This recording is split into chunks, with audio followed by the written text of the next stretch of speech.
sobat, apa kabar? Ketemu lagi di channel Naga. Di sini saya akan melanjutkan Prat Kalen Donghua full spoiler. Tanpa lama-lama lagi kita tonton sampai habis.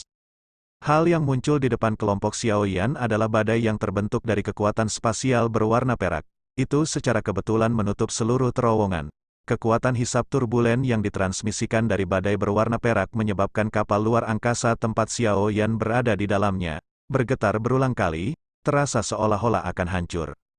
Badai luar angkasa, Xinlan bergumam pada dirinya sendiri. Ekspresinya menjadi lebih pucat saat dia menatap badai berwarna perak yang mengamuk di dalam terowongan. Tak disangka, hal sial ini masih muncul. Apakah ini Space Storm? Memang cukup menakutkan. Kekuatan spasial yang begitu kuat adalah sesuatu yang bahkan sulit ditampilkan oleh elit Douzong. Mata Xiaoyan menatap tajam ke arah badai berwarna perak. Itu seperti ular piton raksasa, saat dia perlahan berbicara.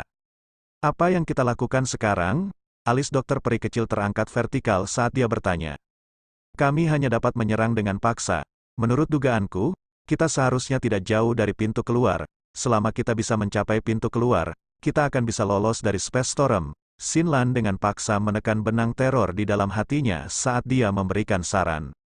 Xiaoyan sedikit mengernyitkan alisnya saat mendengar ini. Dia melihat Space Storm yang secara bertahap berputar ke arah mereka. Sesaat kemudian, dia menghela nafas dan berkata dengan suara yang dalam, Dokter peri kecil, bersiaplah untuk maju. Anda akan melindungi badan kapal. Saya akan mengontrol kecepatannya. Iya. Dokter peri kecil mengangguk. Dia tidak mengatakan apapun saat tubuh cantiknya melayang kembali. Majestic Doki melonjak ke segala arah, berubah menjadi ular piton raksasa berwarna ungu keabu-abuan. Ular piton raksasa itu membungkus kapal di dalam tubuhnya sebelum mengangkat kepalanya dan mendesis ke langit. Pergi, Ziyan. Xinlan, pegang erat-erat tangisan mendalam keluar dari mulut Xiaoyan. Segera, dia melambaikan lengan bajunya dan doki yang kuat dituangkan ke dalam kapal luar angkasa. Akhirnya, itu berubah menjadi kekuatan dorong yang dahsyat yang menyebabkan kapal luar angkasa itu melesat seperti anak panah dengan suara, siu. Setelah memaksa kapal mencapai kecepatan maksimumnya, kapal luar angkasa berubah menjadi sosok berwarna perak samar. Dengan sekejap, ia melompat 1000 meter sebelum akhirnya berlari menuju badai perak yang mengamuk. Bang, bang! Kapal luar angkasa baru saja memasuki badai ketika badan kapal mulai bergetar. Suara berderit berulang kali terdengar. Seolah-olah itu adalah perahu kesepian yang mengarungi badai besar, menghadapi nasib menyedihkan karena hancur berkeping-keping.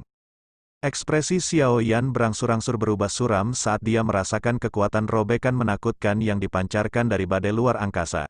Beruntung dokter peri kecil itu kuat. Jika itu adalah orang lain, kemungkinan besar mereka akan kesulitan memblokir robekan spasial semacam ini. Meski begitu, dokter peri kecil pasti tidak akan bisa bertahan lama. Oleh karena itu, dia harus keluar dari tempat sialan ini sesegera mungkin. Pikiran ini melintas di hati Xiaoyan saat dia mengatupkan giginya dengan keras.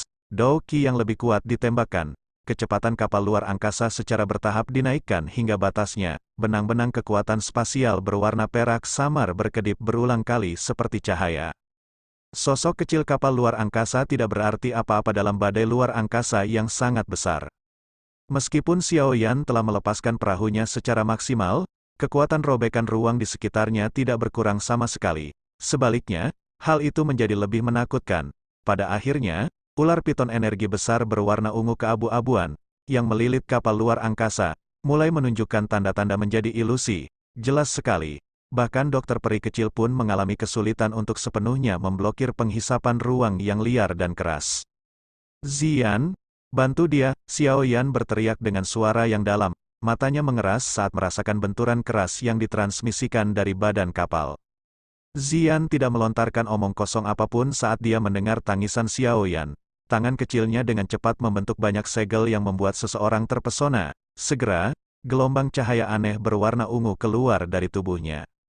Dengan bantuan cahaya kristal ini, tubuh kecil Ziyan tiba-tiba mulai tumbuh dengan cepat.